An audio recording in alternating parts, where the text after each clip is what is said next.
So this video is about shoulder pain and how we attack this type of problem in physiotherapy.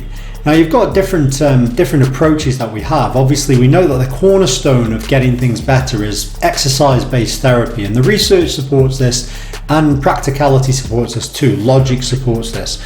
In this thinking though, you could argue the case for, like, if someone's got a shoulder problem, and the most common 70% of shoulder problems involve the rotator cuff. So really tendon-based issues. So if you think of tendon-based issues, it's about trying to rehab that tendon, rehab everything around that tendon and the strength and the resilience of it. So it's about progressive loading and building up its abilities over time, which of course is going to be exercise-based. This is why I've worked in the NHS and I know the approach the NHS takes, which is obviously based on the fact they need to be as efficient as possible, and they will take the approach of exercise-based therapy almost exclusively.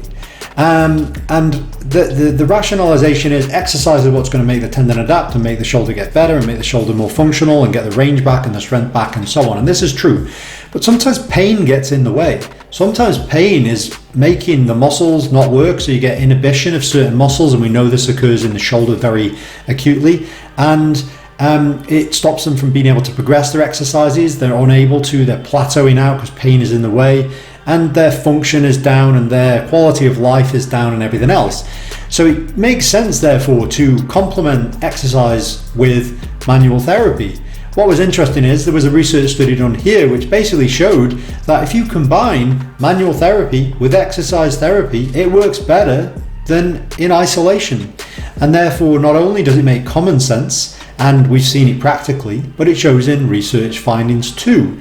And this approach wouldn't necessarily, although the study was looking just at shoulders, it wouldn't be exclusive towards this. It could be for any problem.